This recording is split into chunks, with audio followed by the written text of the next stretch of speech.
Let's talk about gold. This has been a bizarre period for precious metals. Regular viewers know that I actually am a big fan of holding some gold as a kind of insurance policy. It's against inflation or economic chaos. Historically, it's been very effective, but in recent years, it's really blown up in our faces. Last year, we had rampant inflation, and gold didn't do much for you. I thought the culprit was crypto.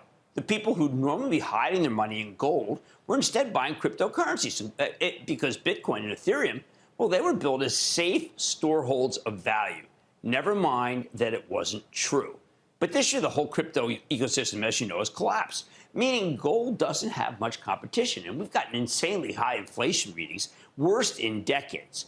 Yet gold's basically flat for the year. You can argue it's trading like the Fed will have no problem beating inflation. That's the bull thesis. But it simply hasn't been working as a hedge against inflation in recent years. And I actually don't know why that would suddenly change now. In fact, ever since March, gold prices have been just hammered. A real ugly downturn. So is it time to finally throw in the towel and just give up on gold as a storeholder on anything? Not so fast. Tonight, we're going off the charts with Larry Williams. Yep, the legendary technician, market historian, who's been doing this since I was a zit-faced teenager. And I did. See this right here? I don't know if I covered it with my makeup. Larry's written more than a dozen books, and he's created a host of his own proprietary indicators, all of which you can find on his website, ireallytrade.com, and which are used constantly every day on CNBC. On top of that, his recent track record, it's ridiculous. He called the COVID bottom in 2020 when nobody else wanted to touch the stock market. Then, most recently, he called the incredible latest bottom earlier this summer, right before the market took off. Yeah, he nailed this one, lock, stock, and barrels. That's why I keep going back to him. In short, Williams is great at spotting moments where everyone else is throwing in the towel, which means it's time to buy, because everybody who is going to sell will have already sold. And he thinks we're approaching that exact same kind of capitulation moment in the precious metal. Larry points out the general public has had a miserable track record of calling tops and bottoms. Terrible. And that's especially true when you're looking at gold. So I want you to take a look at the weekly chart. This is the weekly action of the precious metal going back to 2014, paired with the CFTC's Commitments of Trading report. That's that COT report I like to talk about, with data on the bottom. Now, remember, this report is a fabulous tool. The CFTC tracks the futures positions of small speculators, meaning home gamers, large speculators, meaning money managers, and commercial hedgers, meaning companies that actually work with the underlying commodity, gold miners. Right now, we're looking at the small gold speculators in gold, okay, right here. Because Williams finds that when the small speculators get too bullish, it's almost always a sign that we're near the top. But when they get too bearish, it's almost always a sign that we've gotten the bottom on our own hands. According to the latest Commitment of Traders report, that's the COT report, okay, small speculators are net long 92,690 contracts for gold, which, get this, is their smallest long position since May of 2019, right before we got a major boost in gold. By the way, at gold's recent peak in March, these small speculators were long 279,000 contracts, their largest net long position in 4 years, right here. So we absolutely know that they are on the wrong side of the trade. Now, as Williams is saying, you should look at the small speculator contingent and just do the opposite of what they're doing. Okay, that would be too good. But he points out in the last 9 years, whenever their net long position in gold has been this low, the actual metal has rallied. And the best selling points all came at moments when they had large long positions. You know, so you can just see this, right? They didn't own a lot, and then boom, look at this. Look at the way it spikes whenever they didn't own a lot. But it's not just the public that's giving up on gold. Take a look at the weekly chart of the gold futures. With Larry's valuation model on the bottom, this model shows the spread between gold and the U.S. dollar. Right now, his model shows that gold is very undervalued versus the greenback, which we know has been very strong. Something's been a real reliable arbinger of gold rallies in the past. See, it's wide.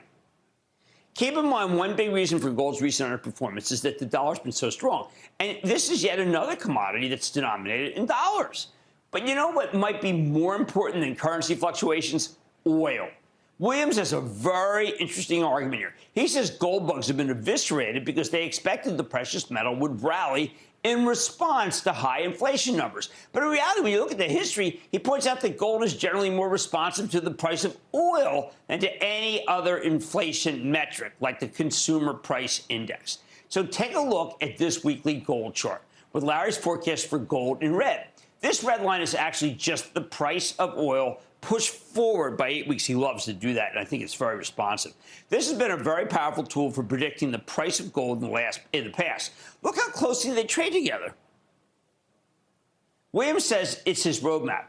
And based on the action oil pushed forward by 8 weeks, he thinks now is the time to buy gold. His forecast says it should be ready to rally here.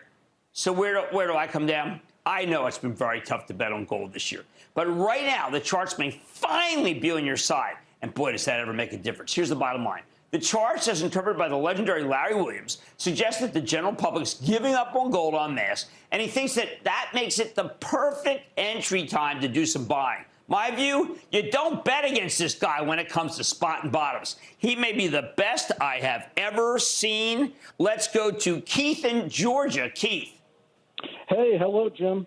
Hey, I'm a long-time I'm good, listener Keith. How about you? And a first-time caller, and I want to thank you for all you do for all the retail investors out there. You're awesome. I hope you never retire. Thank you. Sure try hard. Thank you. Okay, this company, it reports next week. What's your thoughts on Barrick Gold? Well, look, if you want to own a gold stock, it's the one to buy. It's the best-run company, but gold's been a bad investment. I have not backed away from Barrick as the stock to buy because it's certainly, believe it or not, done better than most of them. But you have to be a gold bug to buy the stock of Barrick. Let's go to Nick in Colorado, please. Nick. Hey, Jim, this is Nick in hot Colorado. Well, we got the same problem going here. What's happening? Wanted to get your opinion on Vail SA. It has a dividend of $1.45, a yield of $11.25, and wanted to know if it was a good place to park some funds. You're not supposed to go buying that stock going into recession. I think that even the bulls still admit that a recession is a possibility. We can't let this one day influence our thinking that it's off the table, even though, you know, I'm more bullish than almost everybody on air. So I say let's stay away from Valet.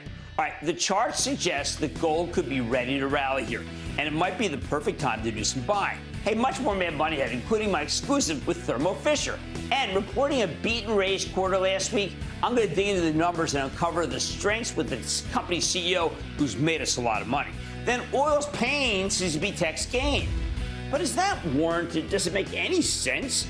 I'll give you my take. And all your calls rapid fire in tonight's edition of the Lightning Round. So stay with Cramer.